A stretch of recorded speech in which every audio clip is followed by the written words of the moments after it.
بسم الله الرحمن الرحيم سبح لله ما في السماوات وما في الأرض وهو العزيز الحكيم هو الذي أخرج الذين كفروا من أهل الكتاب من ديارهم لأول الحشر أعوذ بالله من الشيطان الرجيم بسم الله الرحمن الرحيم الحمد لله ثم الصلاة والسلام على أشرف المرسلين سيدنا محمد وعلى آله وصحبه وسلم. Chers croyantes et croyants en Allah, nous voici encore ce jour, samedi 19 septembre 2021, qui équivaut au 9 Zulhijja 1442, une fois encore avec essai d'interprétation des versets du Coran. Le samedi passé, nous vous rappelons, nous étions toujours encore avec Surat Maryam. Le samedi passé, nous avons essayé du verset 14 à 17, quand nous avons continué avec l'histoire du prophète Yahya. Le prophète Yahya qui a été tué par Hérode. Le Hérode qui était donc l'empereur ou le dirigeant de l'Empire romain, qui a décidé par la volonté de sa fille de tuer donc le prophète Yahya pour des reproches qu'il lui avait faits. Rappelez-vous, ce jour-là, nous avons dit que lors de l'anniversaire, la fille de Hérode avait dansé tellement qu'il était content, qu'il lui a demandé qu'il était capable de lui offrir tout ce qu'elle lui demandera. Cette mère a demandé conseil à sa mère, qui lui dit de demander la tête de Yahya. Ce qui fut fait, et le prophète Yahya fut tué par l'ordre de Hérode. Ce prophète Yahya, qui de par son comportement envers ses frères et mères et le peuple vers qui il a été envoyé, avait une comparaison avec le prophète Jésus. Yahya, rappelez-vous, c'est Jean-Baptiste. Il avait une similitude dans le comportement avec Jésus, le prophète bien-aimé de l'islam, le prophète Isa. Tous deux avaient une vie courte. Ils étaient nommés tous à l'âge de 30 ans comme prophètes.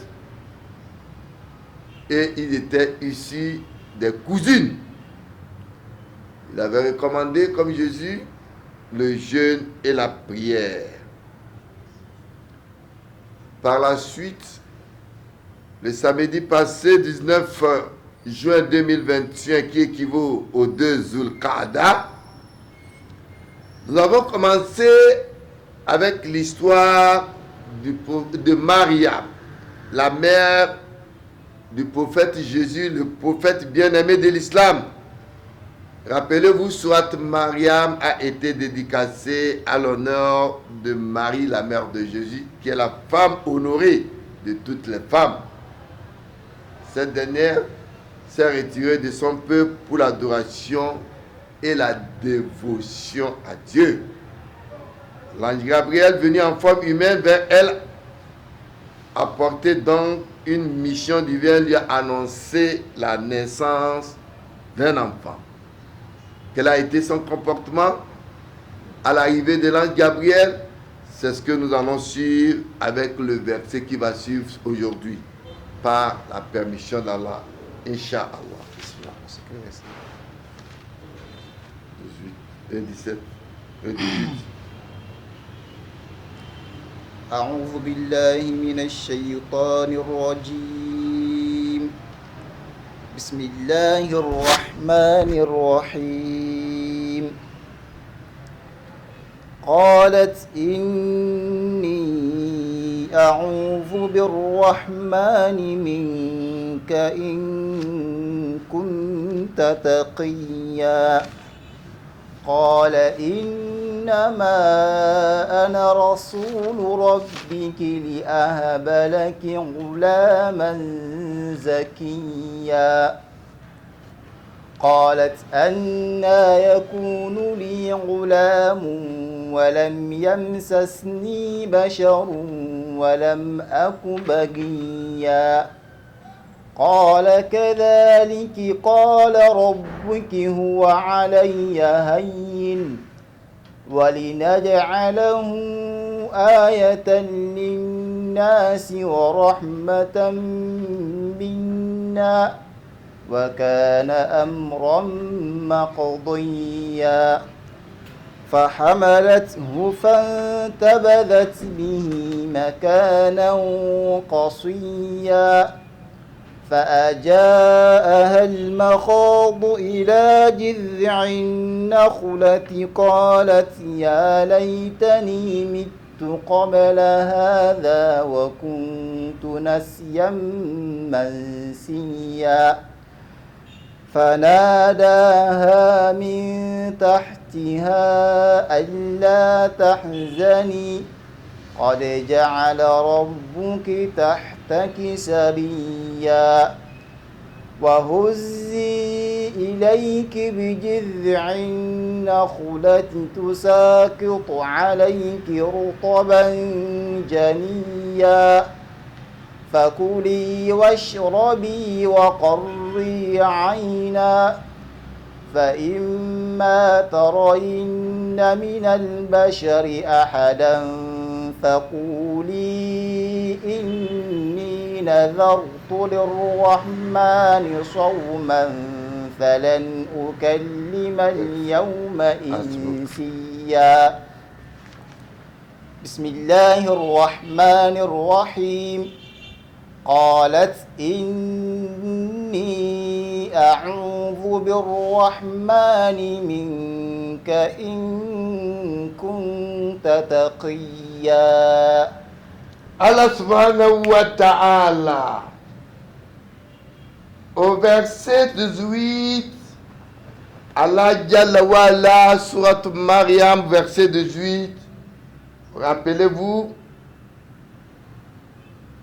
quand l'ange Gabriel est venu en forme humaine vers Mariam, elle a été prise de peur et qu'est-ce qu'elle dit au verset 18? Allah dit Qalat inni a'udhu birrahman.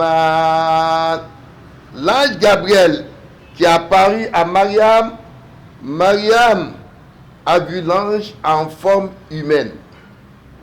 C'est pourquoi nous disons que les anges, dans leur mission, peuvent apparaître au prophète en forme humaine pour le message. Le prophète Mohammed, un jour, il était avec des disciples. L'ange Gabriel est venu en forme humaine. On dit, le hadith nous rapporte que quand il est arrivé, il était en tout blanc. On ne sentait pas en lui quelqu'un qui venait d'un voyage.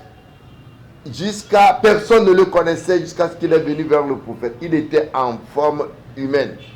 C'est après que le prophète a demandé à ses disciples, sachez-vous qui est venu poser des questions sur la religion.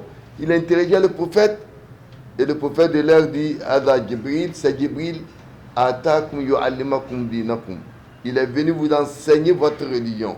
C'est ainsi aussi que l'ange Gabriel a apparu à Marie, la mère de Jésus, et elle dit, je me réfugie contre toi auprès du tout miséricordieux. Fataz min dunihi na faqalati inni a'udhu birrahmani mink in kunta taqiya.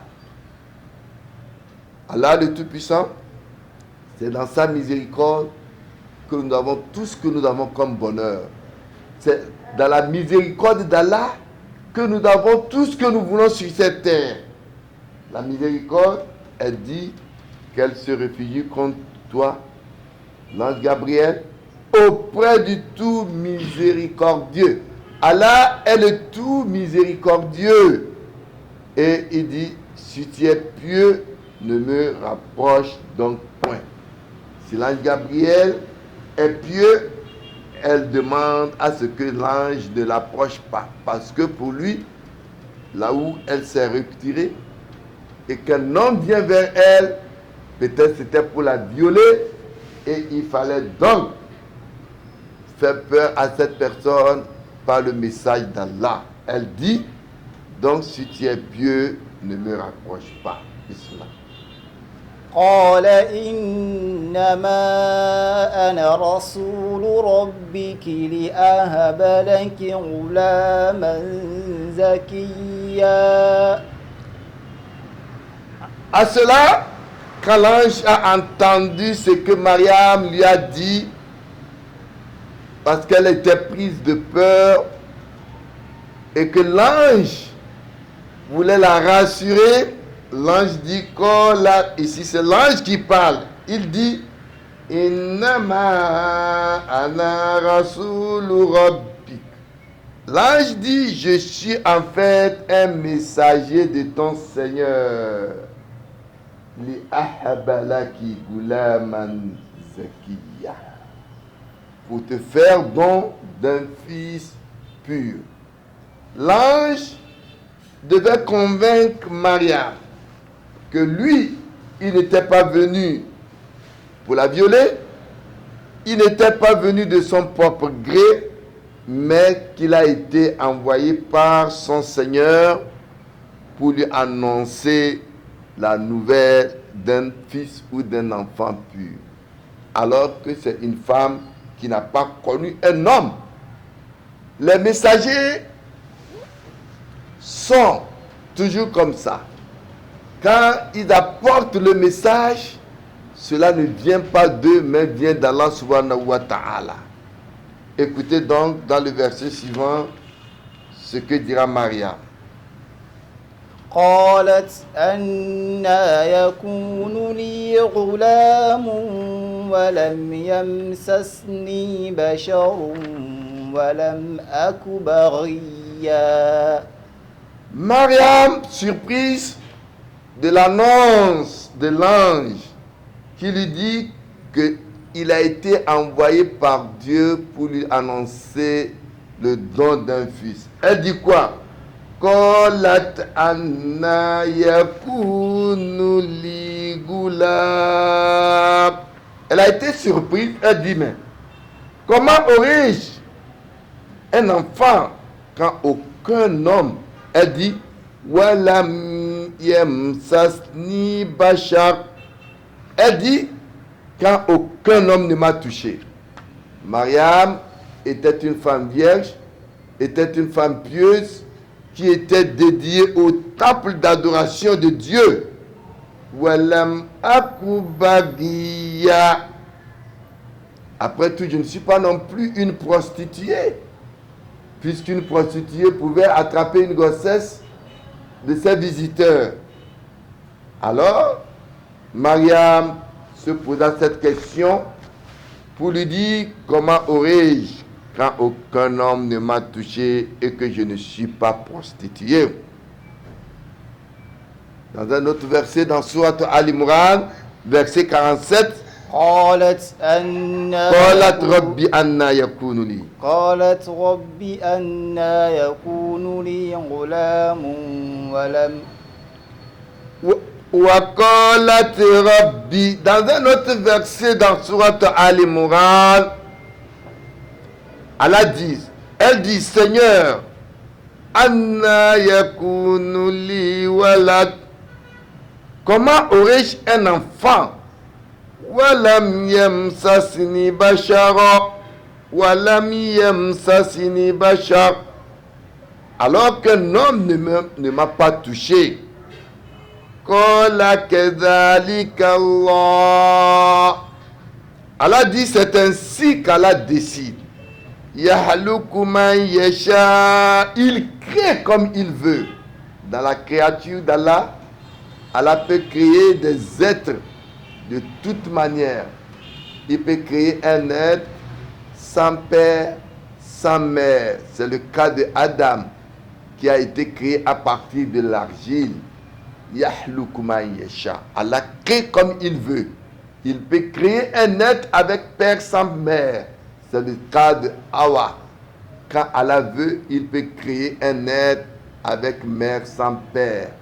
Et c'est le cas de Jésus en question.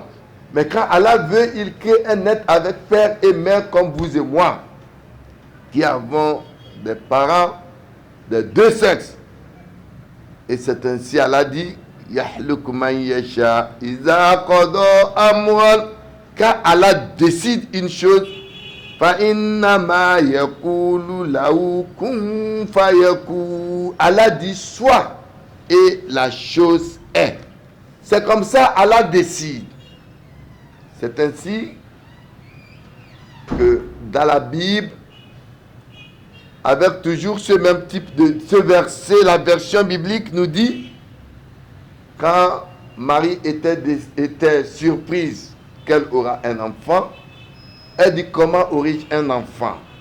Et la Bible nous dit, le Saint-Esprit de Dieu viendra te couvrir de son ombre, car rien n'est impossible à Dieu. Voilà la version biblique comparée à la version coranique qui dit, quand Allah décide une chose, c'est ainsi, il crée ce qu'il veut. Quand il décide une chose, il lui dit seulement soit et elle est. Iza qada amra. Quand Allah décide une chose, fa innama yaqulu lahu kun fayakun. Allah dit soit et elle est. Cette manière de présenter la version biblique fait que les gens peuvent défier les gens de foi pour dire que le Saint-Esprit de Dieu viendra te couvrir de son ombre. Le Saint-Esprit, c'est quoi? L'Esprit Saint de Dieu, c'est quoi? C'est Jean-Baptiste qui est en train de baptiser Jésus, même dans le Jourdain. Son ombre. La version coranique dit que c'est la décision de Dieu. Il dit soit et elle est. Bismillah.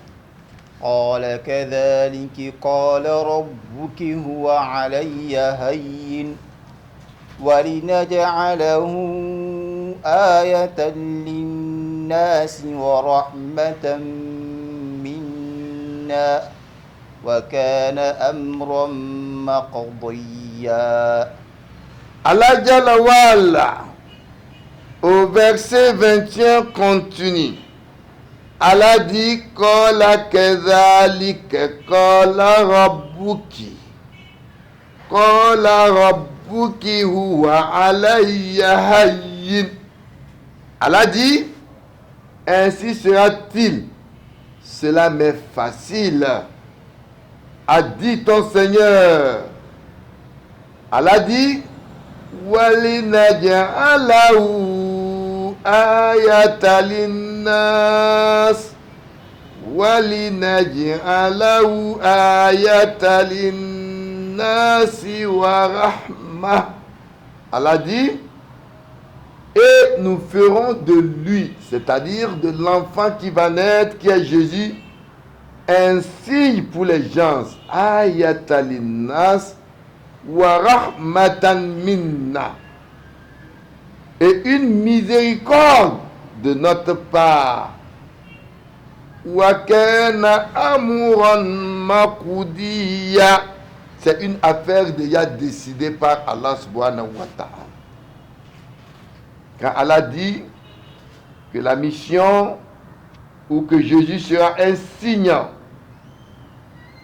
pour les gens, Allah est en train de nous faire comprendre qu'Allah a assigné à Jésus une mission. Et cette mission est annoncée de deux manières. La mission assignée à Jésus-Christ, le prophète bien-aimé de l'islam, Isa. Son nom en islam, c'est Isa, qui est une langue sœur à la langue hébreuse qui est la langue de Jésus, qui veut dire Isa. C'est les Romains qui ont ajouté le J pour que cela sonne comme Jesus et transformé en Jésus. Sinon son nom c'est Isa chez les musulmans. Jésus, sa mission, il est un signe pour les hommes. Sa naissance miraculeuse et sa vie merveilleuse a transformé le monde sans Dieu en un monde qui reconnaît l'existence de Dieu. Voilà la mission que Dieu a donnée à Jésus et qu'il devient aujourd'hui un signe. Ces signes sont nombreux. Allah dans le Saint-Coran aussi dit wa innahu la ilma lis-sa'a fala tamtaruna bi. Il est un signe pour le jour de la résurrection. Vous ne devez pas douter.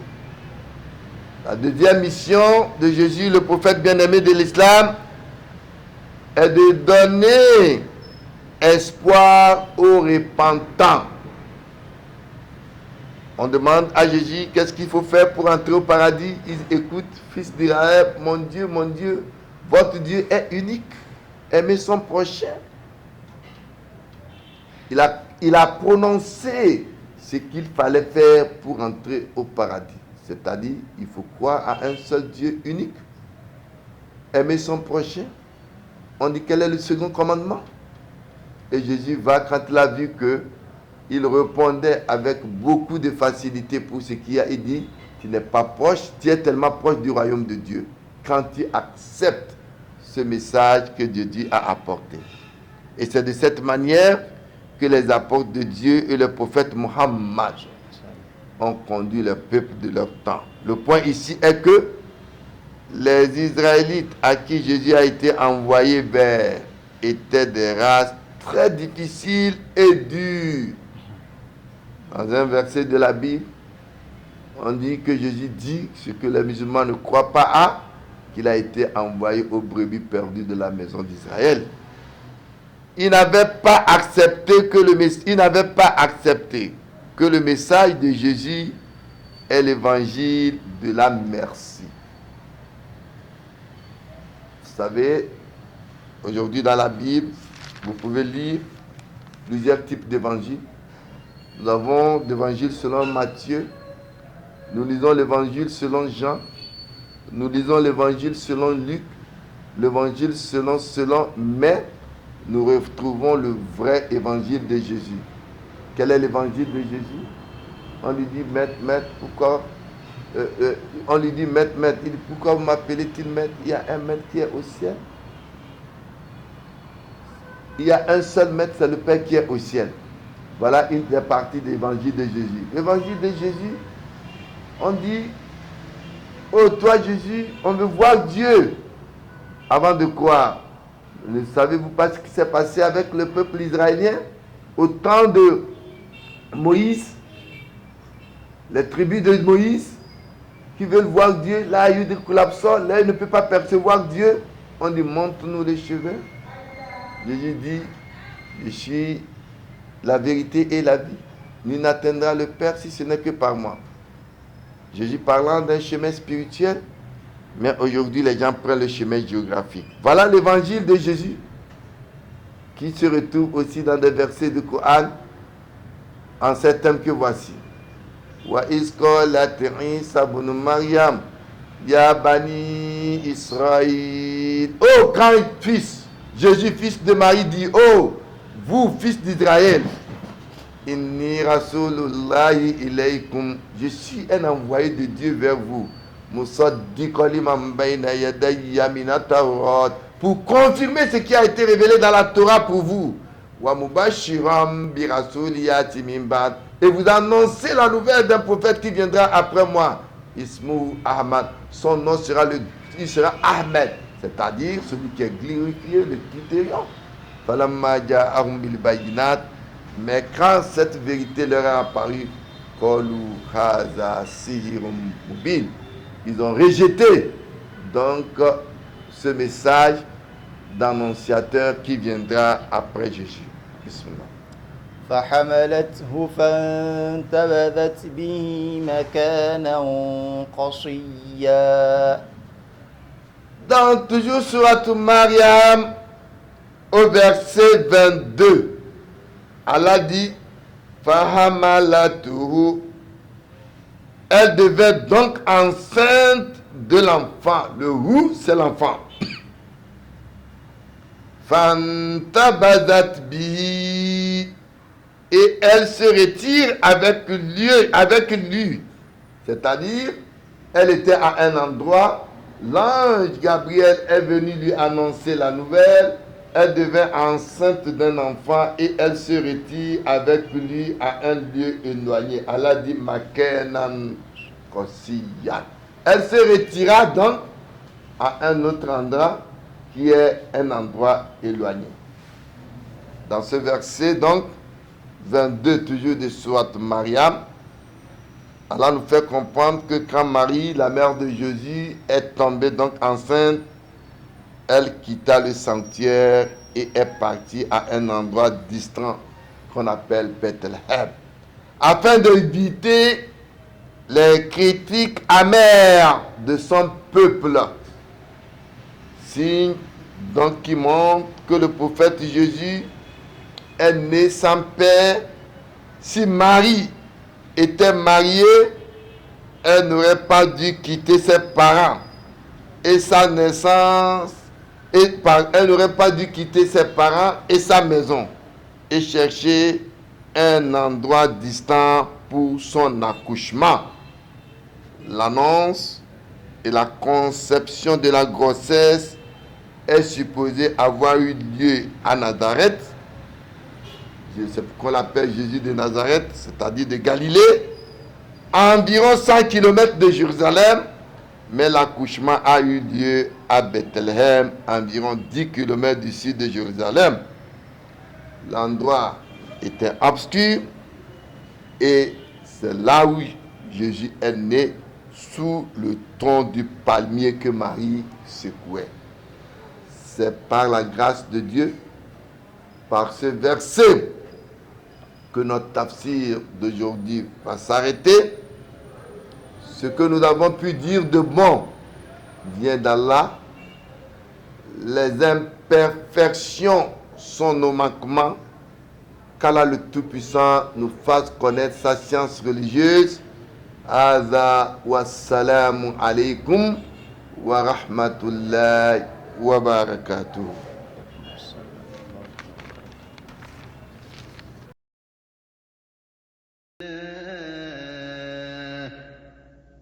وتلك الأمثال نضربها للناس لعلهم يتفكرون